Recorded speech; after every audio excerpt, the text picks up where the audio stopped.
probablemente hoy no tuvieran 99 años de cárcel. Todos hemos llorado un caso, sobre todo un juicio de asesinato.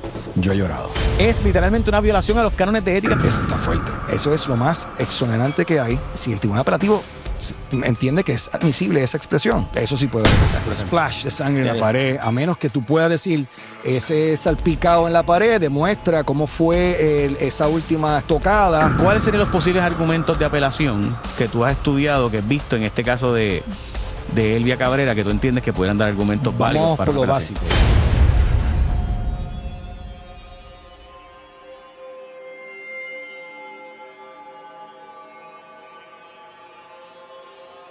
Culpable, pero van a apelar. ¿Tiene méritos la apelación? ¿Cuáles serían los argumentos para poder apelar esta culpabilidad de Elvia Cabrera? Y los argumentos. Y ahora el escándalo explota porque el fiscal se atrevió a decir, el ex fiscal del caso, que él tenía esto negociado ya, que esto se iba a lograr una transacción, y de repente, ¿qué pasó? Y que la Secretaría de Justicia se metió y regañaron aquí a medio mundo. El jefe de fiscales ha disparado para atrás al ex fiscal de casi 40 años de experiencia.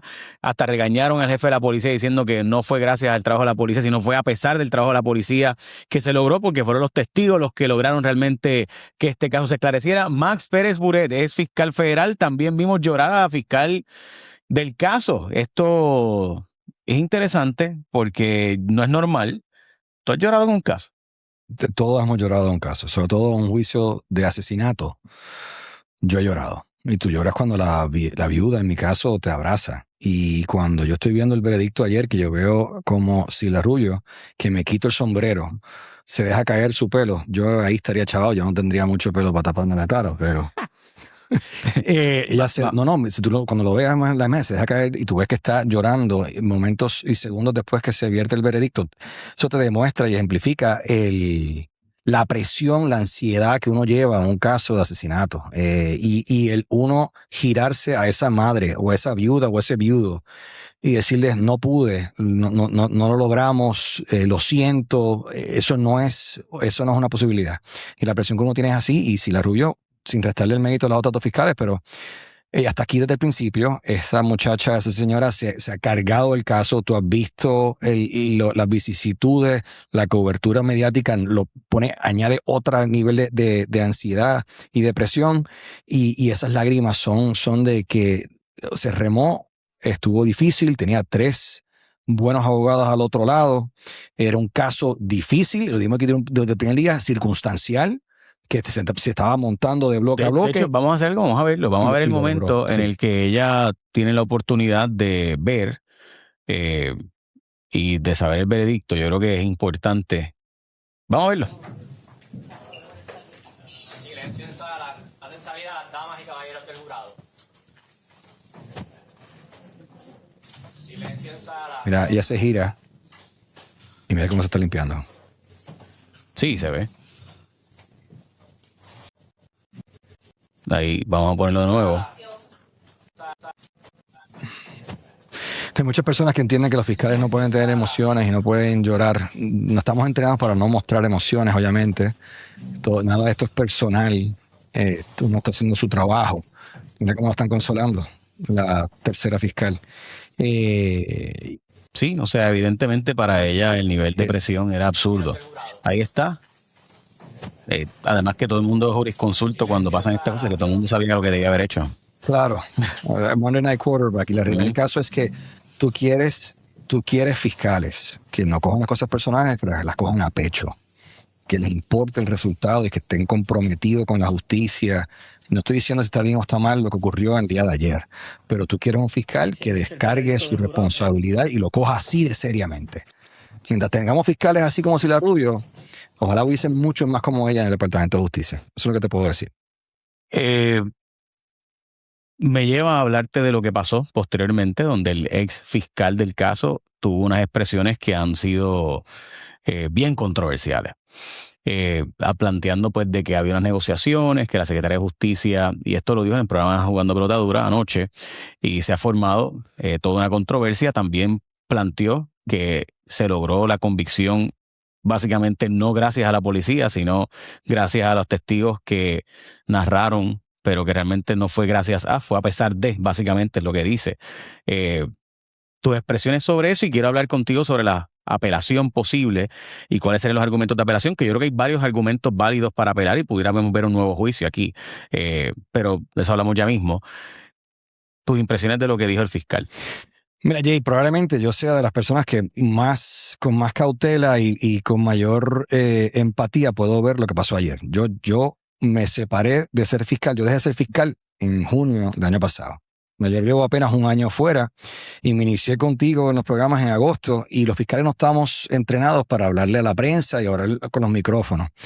Pero tú tienes que tener mucha cautela con la información que tú vas a estar divulgando, lo que vas a estar diciendo, sobre todo si hay información que es confidencial. Yo te puedo decir que la primera vez que tú me llamaste para el programa de Cuarto Poder, yo fui allí súper nervioso, ¿sabes? Y cuando tú vas a Lo disimulaste bien, by the way. Bueno, pues cuando tú vas a un reportero como tú o como Ferdinand en el caso de anoche, ustedes son inquisitivos y tienen que hacer las preguntas y a veces hacen preguntas impropias y uno tiene que, ante una pregunta que uno no puede contestar, uno la reformula de otra manera y contestar la tuya. Y en la alternativa que tú no puedas contestar la pregunta, punto, pues como te lo he dicho en varias ocasiones y todavía te lo digo, eso no te lo puedo contestar. O si es un caso viejo, pues yo te refiero al récord público y te señalo los dockets que yo entiendo y te hago, llega a tu propia inferencia.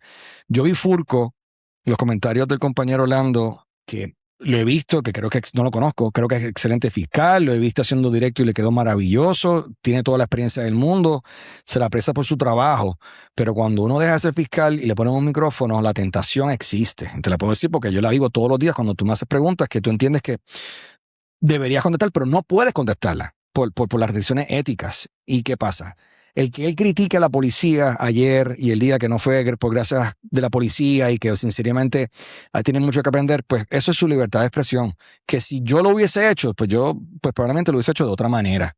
Porque de igual manera que pueda haber, no estoy diciendo en este caso. Vamos a hacer algo, vamos a verlo un momento, porque creo que la gente que no lo vio no sabe lo que estamos hablando. Esto fue en Pelota Yo me Dura fui, ayer. entre otras cosas, porque primero que yo mi señor padre que falleció el mismo día que empezó el desfile de prueba del caso de Elvia, y también porque en el mes de octubre nosotros nos reunimos con la secretaria de Justicia y con la subsecretaria, la fiscal Silda Rubio y este servidor, y le planteamos a la secretaria de Justicia, usted tiene que asignar por lo menos un fiscal más antes de la vista preliminar de Antonelska. ¿Y qué nos dijo la secretaria de Justicia? Que no iba a asignar otro fiscal y que los fiscal Veras, que la fiscal Rubio iban a ver los dos casos a la vez.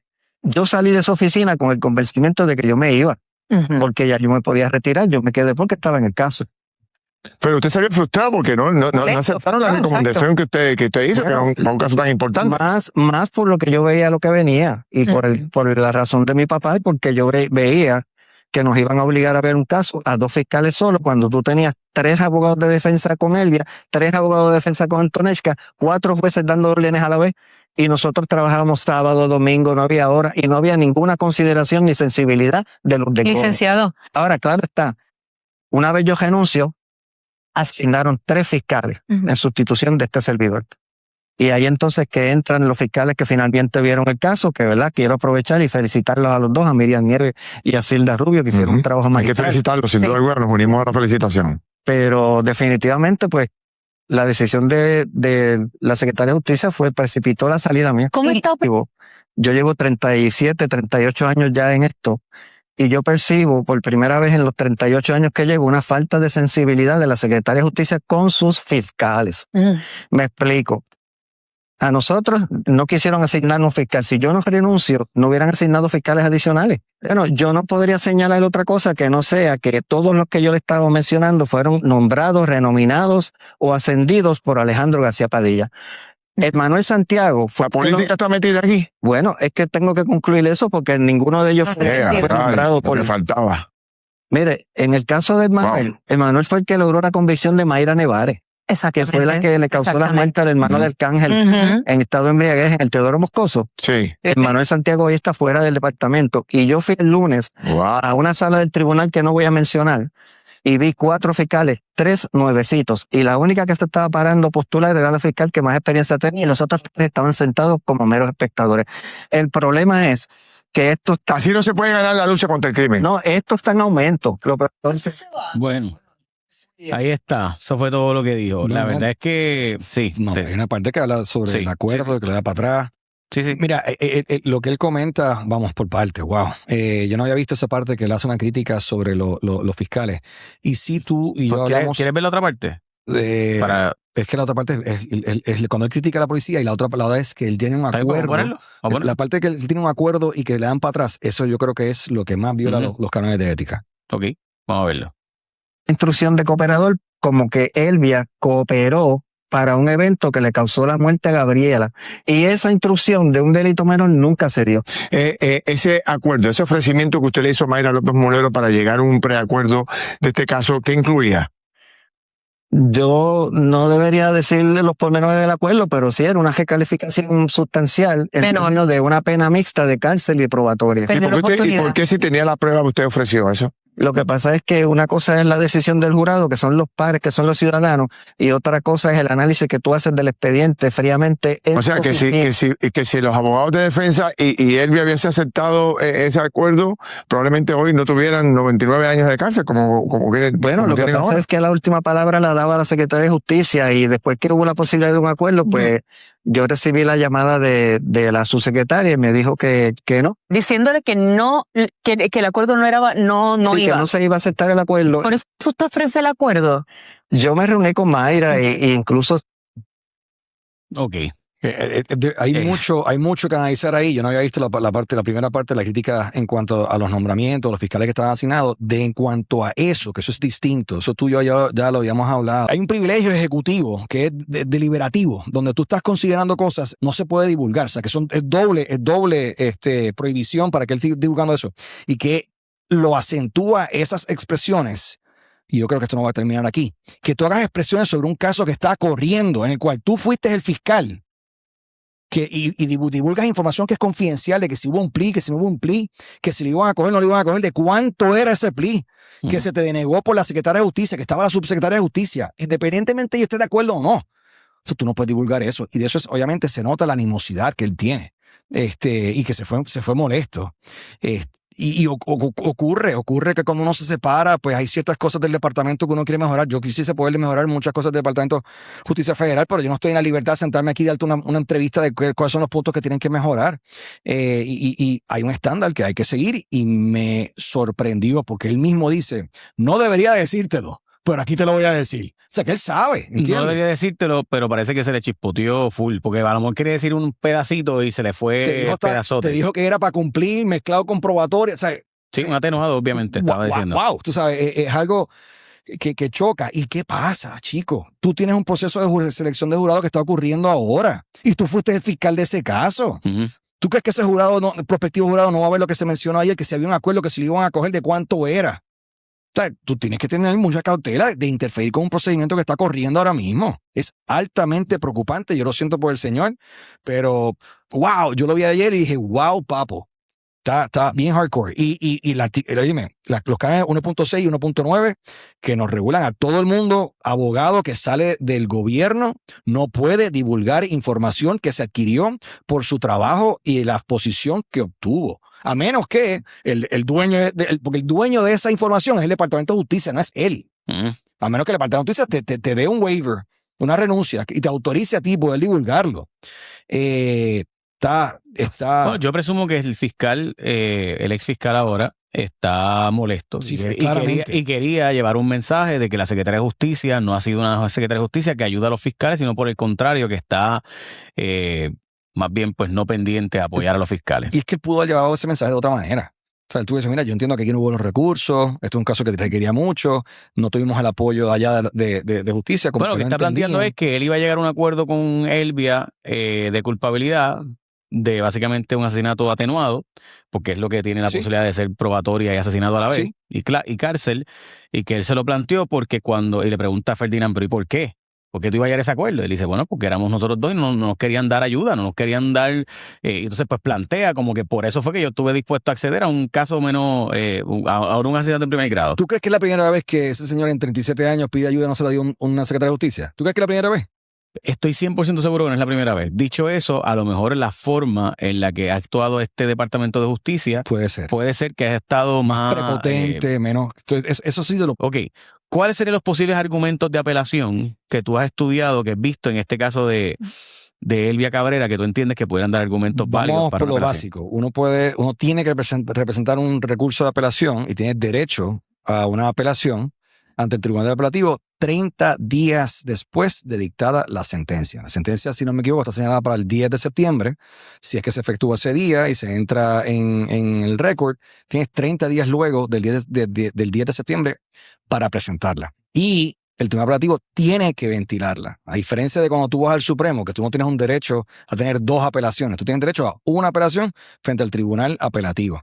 Y de los asuntos que yo pude identificar, no es que se vayan a levantar todos, pero los que hemos discutido aquí anteriormente, en orden básicamente de los que yo creo que pues, más fuerza que no, y el más que va a ser llamativo y el público va a entender, es 2 expresiones de Antonesca. Con la misma boquita de comer, Antonesca dice, según se admitió en evidencia, Gaba Gaba la apuñalé, y eso se admitió.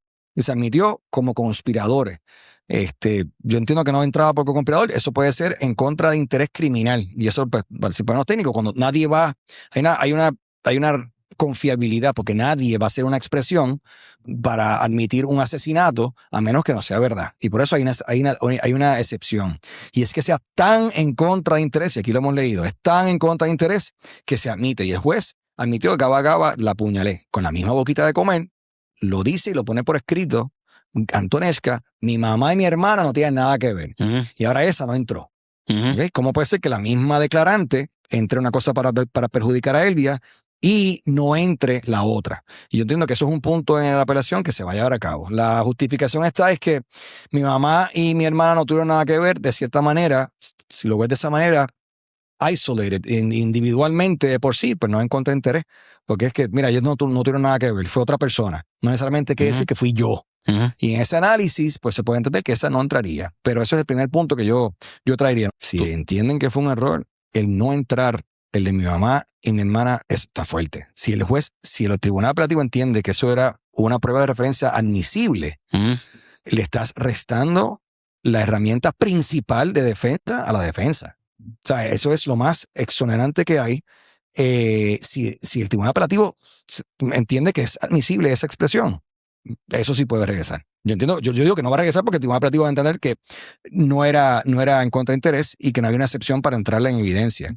Y obviamente Antonesca no está disponible porque está en otro procedimiento, y si estuviese junto también no estaría disponible, tendrías que bifurcar los casos.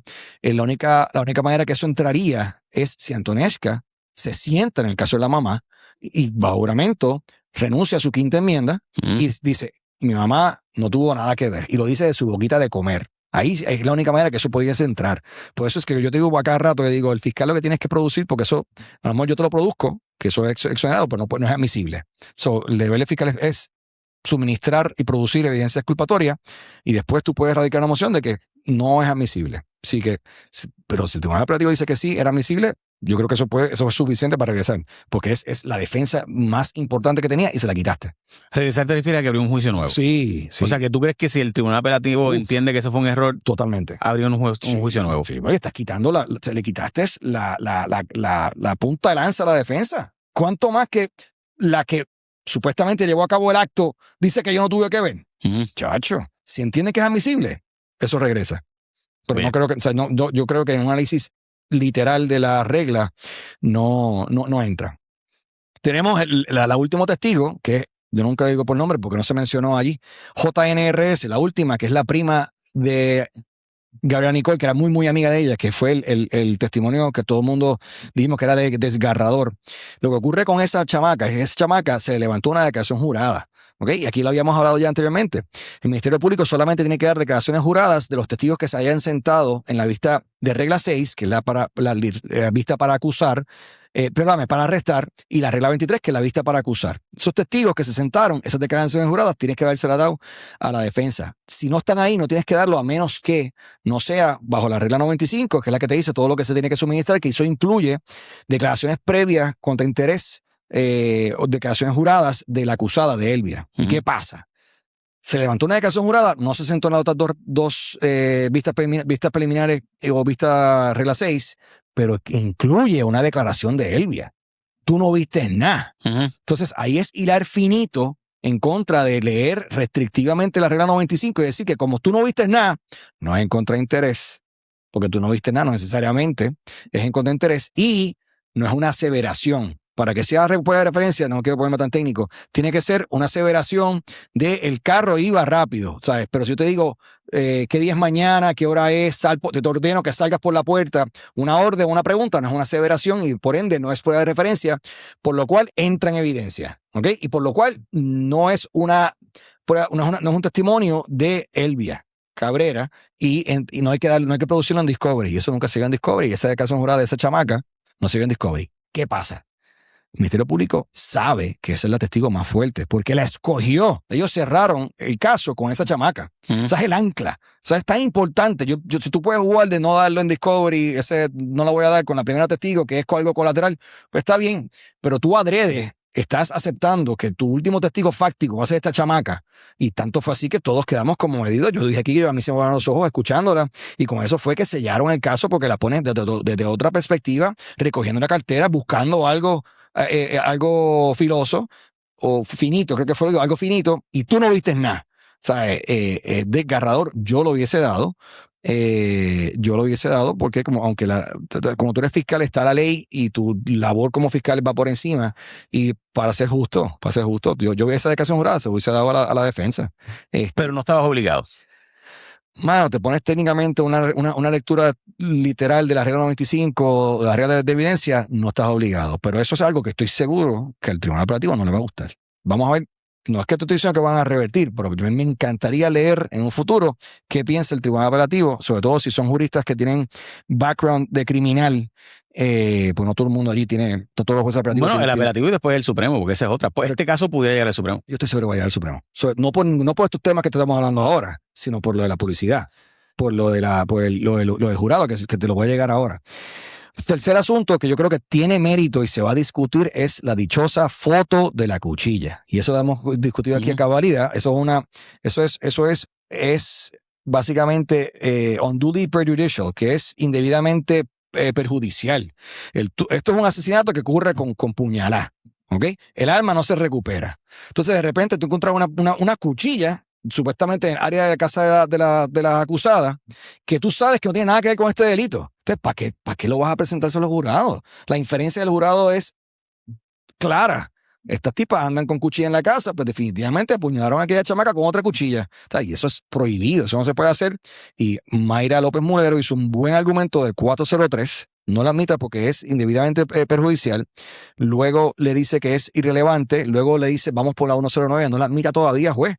Hacemos una 109 que ya todo el mundo sabe que una vista de 109 sigue en el jurado para aquilatarla y el juez admítela condicionalmente. Le dice Mayra, la admito, pero sujeto a que contingentemente que la fiscalía me lo vincule con algún elemento. Denegado. Y yo creo que ahí se le puso la soguita al cuello al juez en cuanto a que evidentemente nunca se hizo ese vínculo y esa foto ya entró. Eso es un asunto que no creo que de por sí solo regrese. Y eso vamos a ir hablando ahorita de qué pasa cuando tienes muchos errores juntos. Por sí solo no creo que eso sea algo que vaya a regresar, pero yo entiendo que eso fue un error, admitir esa foto. Cada vez que él dice regresar significa hacer un nuevo juicio. Por si acaso. Tú revocas la convicción y obligas a un nuevo juicio corrigiendo esos errores. Explicando esto, básicamente, recuerde que la regla lo que plantea es que usted tiene que demostrar que hay un valor probatorio en eso. O sea, ¿cuál es el valor probatorio de eso que usted está enseñando, ese puñal? Por ejemplo, ¿cómo adelanta el caso de la fiscalía? Sigue. Sí. Y me parece que ¿cuál es el valor probatorio? O sea, ¿cuál es el valor de ese? Ninguno. Cero. Sí, ¿para qué entrar en el perjuicio? El daño, correcto. Salvaje. No prueba absolutamente nada relacionado con el delito, pero te causa un daño de que hay un puñal ahí metido en la prueba. ¿Para qué tú enseñar eso? Y yo no estoy al tanto de alguna instrucción remediativa de parte del juez, porque a veces cuando tú metes un error, entonces le das una instrucción para sanar la cosa, pues entonces tú te cubres un poco. No estoy al tanto si el juez emitió una instrucción que aguante eso. Si no lo hizo, eso es un issue, eso es un chichón. Ya lo habíamos hablado, yo creo que eso es un chichón regalado sin necesidad. Yo no hubiese presentado esa foto como fiscal. A lo mejor el inventario quise hacer referencia, pero ¿para qué la foto? Tú sabes. Pero nada. Sí, o sea, la foto más obvia que tú puedes presentar en un juicio, ¿verdad? Siempre es la foto de la víctima toda destruida y demás. Eso se evita, salvo obviamente excepciones, ¿verdad? O sea, tú pudieras Pero nada, la cosa es que la gente piensa que como en las películas, que presentan en la evidencia en la película de la persona decapitada con la sangre así todo así no, eso no se El presenta. splash de sangre en la pared, a menos que tú puedas decir, ese salpicado en la pared demuestra cómo fue esa última estocada, el movimiento de la mano con este tipo de arma, y traes un perito que va a tomar medidas y te dice que este cuchillo no haría esas manchas en la pared o el ángulo para probar dónde estaba y que no fue en defensa personal. Pues eso es válido porque estás adelantando y estás refutando una defensa. Pero si no está en tela de juicio y tú lo que quieres es impactar al jurado con esa foto, pues no se puede, pasó hasta el juez ahí. Literalmente eso no se puede hacer. Así que contra lo que usted piensa en las películas, así no ocurre en la vida real. Pues a veces uno, van a mí por decirte esto, a veces uno piensa que el sistema de derecho está hecho demasiado a favor de los acusados en cuanto a eso, ¿verdad? Por regla general la gente los encuentra culpables como quiera. Yo sé. Gracias a esa constitución es que estamos libres nosotros. O sea, tienes que tener claro que, sí. Y que se te juegue justo. Se te juegue justo. O sea, por eso que yo creo como fiscal, el fiscal no es ganar el juicio, el fiscal es hacer justicia. Y a veces perder un caso es justicia. Y tú tienes que dejar tu ego al lado. Y tú tienes que jugar bajo una regla de juego más allá. Y esa ética, ese moral compass, ese compás de ética y moral es muy importante. La cita que yo te dije anteriormente, justice tempered with mercy, del señor Steve Muldrow. Tú tienes que tener ese tipo de misericordia. Y para eso tienes que tener humildad. Y por eso te digo que no es tan solo que salgas bien en un examen. Ser fiscal requiere ciertas características de humano y de humildad, que no todo el mundo nace con ellas. ¿Cuáles son los otros argumentos? Ok, publicidad y jurado. Ese es el más que a mí me gusta. ¿Qué pasa? Hace 20, 25 años atrás no había un Jay Fonseca que radicó un pleito en el Supremo para pedir televisar desde la vista preliminar y el jurado en este caso. Es el mismo Supremo que va a revisar esto, el que autoriza a Jay a grabar. O sea que ese es el más que a mí me interesa. Porque definitivamente la jurisprudencia que tenemos es en cuanto al caso de Molinari del 94, que no es por prensa, es básicamente por una publicidad de un anuncio, que no vamos a repetirlo, que se aplazó 6 meses. Yo entiendo que aparte del caso de Fajardo, el chamaco en la Marina, se me escapa el nombre ahora, que también está en la federal ahora. Jensen Medina. Aparte de ese caso y el del ingeniero, yo creo que este es uno de los casos que más publicidad ha cogido en la historia criminal y de juicio de Puerto Rico. Se da peor aún, y es que tienes 2 procedimientos. O sea, tienes uno que corre primero y ahora vamos a seleccionar un segundo jurado, habiendo visto todo esto, todas estas expresiones de los fiscales, todos estos comentarios en los pasillos, que yo no sé por qué el juez Barreto no ha emitido una orden de mordaza, que ya el juez Reyes ya lo hizo. Y hay un montón de expresiones ahí que ese prospectivo jurado está escuchando. Y ahora es que tú vas a tener un segundo juicio. Yo no tan solo para el de Elvia, que va a tratar de solicitarlo, pero definitivamente para Antonesca, eso es tierra fértil para decir que no hay manera de tú conseguir un jurado ahora imparcial que no esté parcializado con todo lo que se ha escuchado. Y eso es un asunto que me parece interesante en el de Elvia, pero definitivamente si fuese a un juicio en el de Antonesca. Básicamente esos son los que yo... bueno, entonces, ¿qué te comento? Cuando tú vas a apelar una sentencia, esos jueces allá del Olimpo, te digo de manera, con todo el respeto del mundo, que están en el Tribunal Apelativo, en el Supremo, ellos están claros que este jurado rindió un veredicto en 2 horas. Ellos están claros que este jurado se le dio la opción de un delito atenuado y que esto fue sin titubeo. ¿Okay? Y eso le resta al error y al daño que se le causó, y eso le da una herramienta al Ministerio Público de decir, harmless error. Mira, no te preocupes porque esta estaba clara. Por ese error por sí solo no es suficiente, y esto fue en 2 horas y tenían la opción del atenuado y no lo escogieron. Por eso es que yo te digo que de igual manera que el Ministerio Público tuvo que montar este caso ladrillo a ladrillo, esa apelación, la defensa tiene que montarla ladrillo a ladrillo, porque tal vez uno de estos errores que yo te acabo de mencionar aquí por sí solo no es suficiente para tú lograr una revocación y un nuevo juicio, pero cuando tú vas sumando un error y el otro, eso va creando mayor peso, y a lo mejor en su totalidad, si tú logras convencer al tribunal apelativo de que hay 1, 2, 3 errores, ¿okay?, que en su totalidad merecen y hubo una violación al debido proceso de ley de la sexta enmienda. Expliquemos eso, o sea, hay error benigno o error no perjudicial, harmless error, ¿verdad? Hay un error, pero el resultado del caso no hubiera cambiado si ese error no se hubiera cometido. Esa es la clave aquí de lo que los tribunales apelativos nos han dicho. Yo no voy a ordenar un nuevo juicio a menos que... Porque hay otra evidencia adicional. O sea, que en su totalidad, y no está claro que sin haber cometido ese error hubiese habido otro resultado de ese jurado. Y ahí es que el tiempo viene. De acuerdo. Entonces, el tiempo, tú lo que estás planteando es que como el jurado decidió en 2 horas, pues es obvio que estaba convencido de su culpabilidad y que este error no hubiera cambiado el resultado si en efecto fue un error determinado por el Tribunal de Apelaciones. O sea, el planteamiento básicamente es que aquí el argumento más sólido para poder establecer que si hay un nuevo juicio y se revoca esta convicción de 99 años de cárcel o de asesinato en primer grado y ley de armas. And change, porque también tienes ley de armas. Sí, de armas.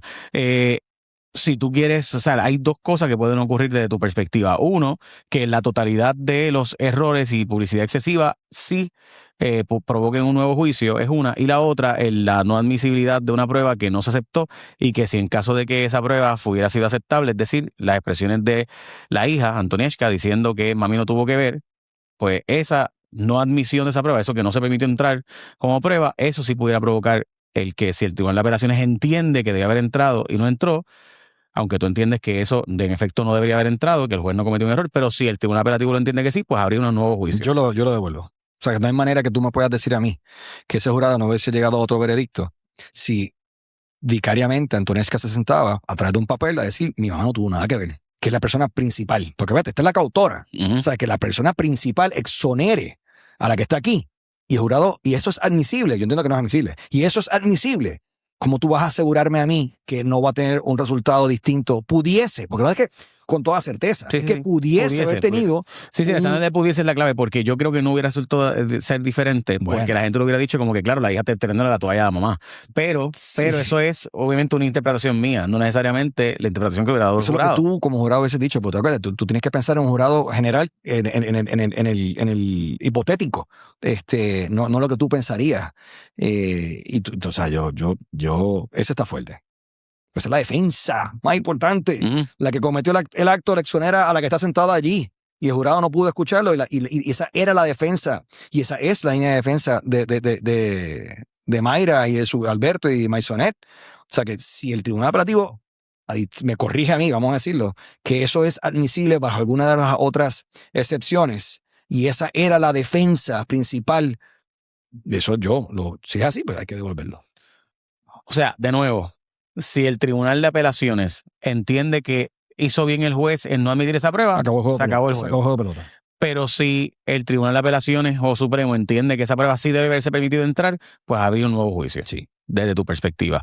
Y lo mismo con la publicidad excesiva. Sí, pues claro, obviamente aquí uno está jugando a ver qué va a pasar allá arriba. Hay un sinnúmero de cosas. Y aquí estamos tratando de hacer el análisis limitado de lo que tenemos y que hemos visto, ¿sabes? Pero eso sería lo más aproximado. Vamos a ver qué ocurre. Obviamente. Licenciado, muchas gracias. Gracias por todo el conocimiento y por todos estos meses. Ahora empieza Antonieshka. Yo creo que el caso de Antonieshka vamos a ver que va a tener que ser aplazado o negociado porque no hay forma después de esto. Estoy totalmente de acuerdo. Estoy totalmente de acuerdo. Y tuviste hoy las expresiones públicas de las abogadas que ninguna de las dos negó que se estuviese negociando el caso. Y vamos, cuando tú estás como abogado de defensa, tú hasta el mismo medio de juicio, antes de que se pare y se lea el veredicto, antes de que se le dé para el jurado, tú puedes llegar a un acuerdo. O sea, yo he tenido casos que el acusado se me ha desaparecido después del opening statement y se fue a República, nunca ha vuelto. O a mitad de juicio, llega una mañana y se me acerca el abogado y me dice, mira, mano, que el tipo se quiere caer culpable. Eso pasa. Y tú nunca descartas una negociación si le favorece a tu cliente. Eso dicho, yo siempre te he mencionado, en el caso de Elvia no tanto, pero en el caso de Antonieshka, como hay tantas defensas técnicas, ya sea de imputabilidad, del atenuado, eso son cosas técnicas legales que no todo jurado va a entender. Yo hubiese visto ese caso por un juez por derecho. Y hoy existe la posibilidad y se le pregunta a la abogada de defensa que si puede darle para atrás. ¿Qué pasa? Tú escoges juicio por derecho, tú no necesitas ningún tipo de permiso ni del juez ni de la fiscalía, la defensa ni el federal. Ni el federal tú necesitas tener, o sea, no es que tú tienes derecho a un juicio por jurado, tú no tienes un juicio por derecho. O sea, que ni el federal, si tú quieres ver un juicio por derecho, necesitas el consentimiento tanto de la fiscalía como del juez. A nivel estatal es straightforward. Yo soy acusado, yo quiero un juicio por jurado, se acabó el juego de pelota, o yo quiero un juicio por derecho, no tengo que consultarle a nadie, a menos que se le haya tomado juramento ya al jurado prospectivo. Y si ya tú estás en una selección de jurado y en mitad de la selección de jurado quieres ahora irte para derecho, necesitas el consentimiento del juez. Que yo dudo mucho que el juez Reyes en este caso le dé para atrás y lo va a aceptar, le va a dar su bendición. ¿Qué pierde la defensa? La defensa tiene un argumento muy sólido en cuanto a lo que tú acabas de mencionar, de un jurado viciado, un jurado que ha visto todo esto, y si va por derecho, renuncia a esa posible apelación. O sea que yo creo que cuando ya tú estás a mitad de camino, ya empezaste en la carrera, hubo un juez federal, me reservo el nombre, que en mitad de una argumentación estaba molesto conmigo y me dijo, Counselor, you cannot change horses in the middle of the race. Tú no puedes cambiar el caballo a mitad de carrera. O sea, ya cogieron este curso de juicio por jurado, han hecho suficiente récord en el distrito y en el apelativo y en el Supremo. Decir que hay que aplazarlo, que este jurado está viciado. Si tú renuncias ahora y vas por derecho, perdiste todo eso. Después no puedes darle para atrás. Seguro, porque la publicidad excesiva afecta cuando hay un jurado, pero no cuando es el tribunal de derecho, no cuando es por un juez. Eso. Claro, porque los jueces son seres humanos, tienen la toga puesta, ellos tienen una capacidad mayor en ese aspecto de no ser viciados en cuanto a la prensa que el ciudadano regular. Se supone.